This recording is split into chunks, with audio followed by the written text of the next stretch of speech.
It's only been a week and this grass is already getting big. So I don't really think we give Jesus enough credit when we talk about his walking ministry.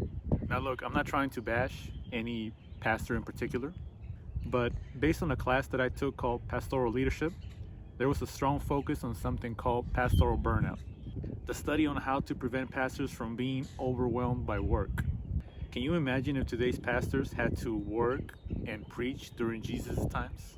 I think pastors today should be really grateful that we have cars. Anyway, I thought that I would touch on this subject because that's what Jesus did. He walked everywhere. And in today's story, Jesus had been out getting his first disciples and healing people, and then he returned home. So we're going to read Mark chapter 2, verses 1 through 5. A few days later, when Jesus again entered Capernaum, the people heard that he had come home. They gathered in such large numbers that there was no room left, not even outside the door, and he preached the word to them. Some men came, bringing to him a paralyzed man carried by 4 of them.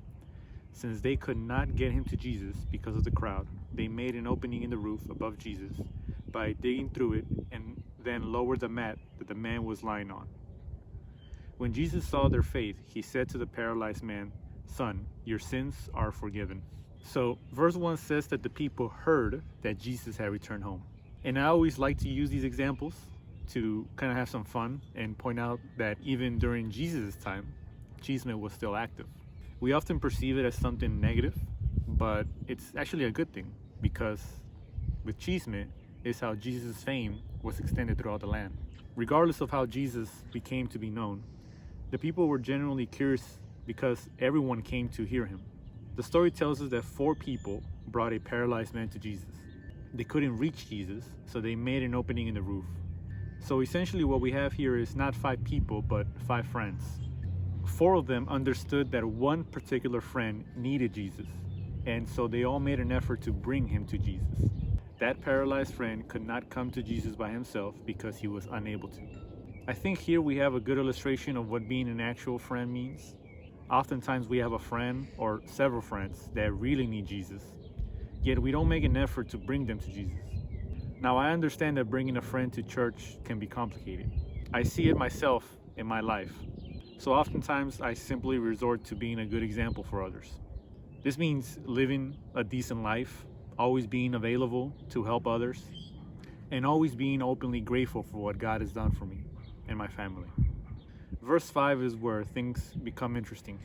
After the men go through all the effort of bringing their friend to Jesus, it says that Jesus saw their faith. I need you to really think about that statement. Jesus was able to see their faith. I don't know about you, but I didn't really think that faith was something that could be seen. However, in this case, Jesus was able to see faith through their action. So here's my quick message for today. If I were to ask you, how much faith do you have? How exactly do you answer that question? I have 80% faith. I have 8 out of 10 faith. I have some faith. It's a bit difficult to answer the question of how much faith you have. The story teaches us that you measure it by the way that you behave. So, very quick example. If you pray for a job and you stay home hoping for someone to call you offering a job, that means you have little faith. But if you pray for a job and you go out and you look for one, that's good faith, because your actions are reflecting that you are sure that you will find a job when you go out and search for one. So very simple, guys. Let us stop trying to live like Jesus and simply live like Jesus. I'll have another message for you guys tomorrow. Bye-bye.